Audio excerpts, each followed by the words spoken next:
Let's go to the very first track on Country Country. It's called Country Country. Mm-hmm. Said that a lot. Drinking game.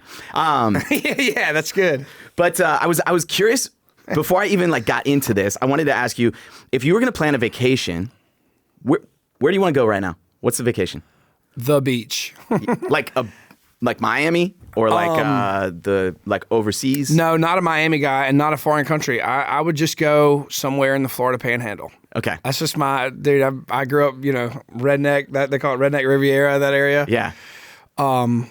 Yeah, I mean, that's it. Floribama, just hang out or whatever? Kind of, yeah. Okay. That's my dream. Like, I've been able to go and do a lot of things, and there's just something about going down there and just, doing that. There's this huge, I feel like this defense of how country you are. And you alluded to the fact that some of this is maybe even an over-the-top sarcastic response to the amount of feedback you got when you go rock, and then everybody's like, hey, but you're country or you're rock or whatever. Right. The funny thing there is that it's because we all want you to be part of our club, right?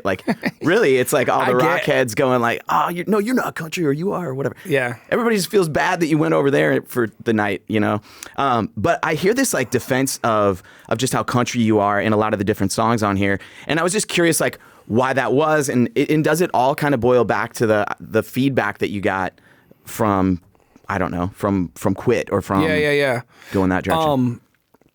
No, I mean, none of it is a direct, at the end of the day, really and truly, after Quit, I wrote songs for a year and a half, and this is just what that is. I mean, that's to be honest. Gun to my head, right? That's that could staunch defense of who you are. Yeah, for sure. That's a Mockingbird and Crow song kind of thing. Yeah. But no, I just wrote songs for a year, and maybe subconsciously, if I felt like I needed to lean a little bit more of a direction.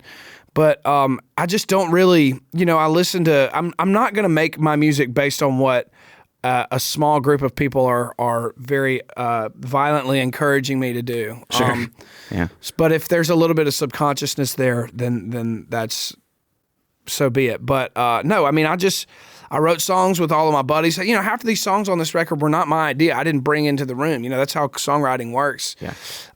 But it just, everyone that came along that I loved, I'm like hungry hippos. You know what I mean? I'm snatching all the ones that I'm like, okay, this is going to make for a great country record. And it kind of just so happened that 8 of the songs have the word country in the title.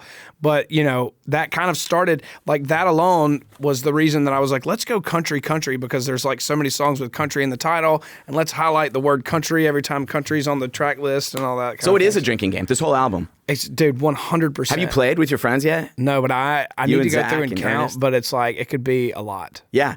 Well, let's talk about the team up with Ernest, by the way. Do you remember who brought Bro Country into the room? So we came up with that idea together in the moment. It was really cool. We were at I think a Morgan show because he and I were opening, and something got brought up with Bro Country. Matt Morgan might have played one of his more bro an Up songs. Down or something? Up Down, or it could have even been Thinking About Me or something like that. And I can't remember, but somebody said Bro Country, and Ernest just goes, well, Bro Country. And then we both were like, don't really sound like that no more, and we laughed. And then, of course, we had the songwriter moment where we were like, oh, shit. And we both got out our phones and we wrote the idea down, and a month later we wrote the song. But that was one of my favorite ones because it happened in the room, or not in the writing room, but we just came up with it together and had a cool light bulb moment, and organic, just somewhere out there in the world. Yeah, I would think that's really important. You got to always have your antenna up, is what I think I heard that from Big and Rich. They were like, keep your antenna up as a songwriter. Oh, always. So how many notes do you think you have on your phone right now about song ideas, or how many song ideas are in there? I mean, I can't count, but I can show you. I can scroll. Really? So it's actually not. It's kind of short right now. I know people that have thousands of ideas, but it's just concepts. Do you go in and clean them out sometimes or no? Yeah, sometimes. Do you delete one? Or would you just archive it, put it in a different note? If I don't like it? Yeah. Sometimes. Well, or if you're not feeling it all of a sudden. I'll just delete it. Really? Yeah. All right. Yeah. Was Bro Country, was that a shot across the bow? Or was that more we just want to show some appreciation for all the other things you name drop in this album, the Jones and the Willies and the things like that? It's just a tip of the hat. I mean, it really is just a song that talks about how times are changing. And, I even consider my era, me, Laney, Ern, Morgan. I would even put Bailey in our era more than the new one. Nate Smith. There's still a lot of shiny party aspects to a lot of that. I wouldn't say Laney and maybe not even Ern, but our class still had some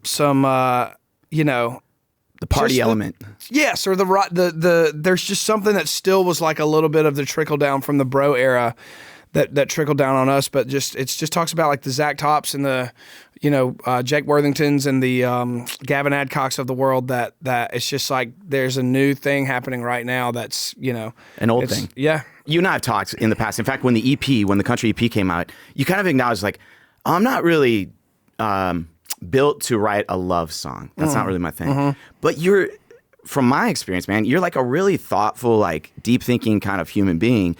And you do hear it on this album. There's cool moments. Goodbye. Mm-hmm. Tell me about that. Yeah, that was that's a love song. Yeah. And it's in a way, it's more of a song about like opportunity, but it is a love song. I guess what I mean is I'm not a sexy guy. Like I don't go there because I'm just like, it's just not who I am, and so I'm not really great at writing sexy songs. But man, Goodbye. Yeah, me and Hunter Phelps were striper fishing one morning and floating down the river like 7 a.m. He's Hunter Phelps, big songwriter. He's my best friend in Nashville, and we're throwing back ideas, and I just remembered having that idea, and I told him about it, and I think we wrote it the next day with a couple other great writers. But yeah, it's just a song about it's never a bad thing to remember that when you're with the people that you love, that one day like you won't be, and I think it's just a good reminder of that. And although that you can channel that into like a morbid thought, or you can channel that into like a very positive mindset, and to it's literally just like take advantage of the time that you have with people that you love, and obviously this comes from a partner to a partner thing, but it could be your family. It's a Cali-related song. It is a Cali-related song, but it could be anybody. Dude, but also on Goodbye, and a lot of this album, in fact, going all the way back, we were talking about Bottomland right at the very beginning, you just sing, man. Oh, thank you. That end of Bottomland, for instance, or so much of Goodbye, it's like, I was curious on Bottomland, like how many takes on that last line? Really? Dude, yeah, that song was that's crazy. We, that vocal is from the demo vocal. And Zach, one of the guys I wrote it with, who was the producer on that song, I said, can you draw me out just like a synth that just plays on the same key, and it just draw it out on Pro Tools for like 9 minutes, and I'll just sing each line over this thing. And so I had my lyrics, and I was going like, I am just a country boy, and and then I would just go to the next one. It might take like 5 seconds in between each thing or whatever, but I just sang each individual line.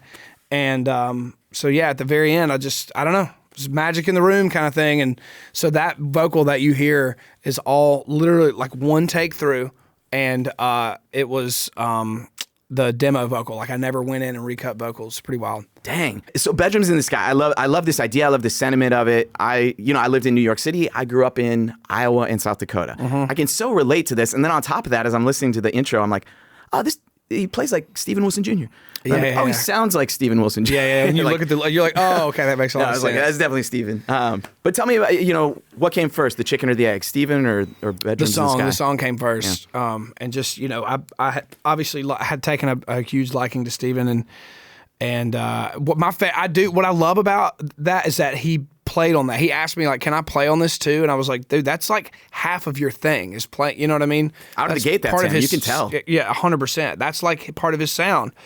So, I said absolutely. And I love all the trade-off stuff. It was like, dude, I was in my studio when I was cutting the vocal, and I'm like omitting of mine, and I was like doing math. It was like so complicated, because then I had to send him like a version with all the spaces, and I'm like, you sing in the spaces, but here's a reference without the spaces, and yada, yada, yada. And he nailed it. He did it all perfectly. But I love that song. That was one of the early songs written for the record, probably second or third. And I love a heady concept, and that was one of those where I had a concept, but I had no title. Like I had the idea, but no title. It was just like, hey, if in some sort of fallout, whether that's an asteroid or a nuke or something, like there's going to be 10 people or whatever it is that somehow is going to survive.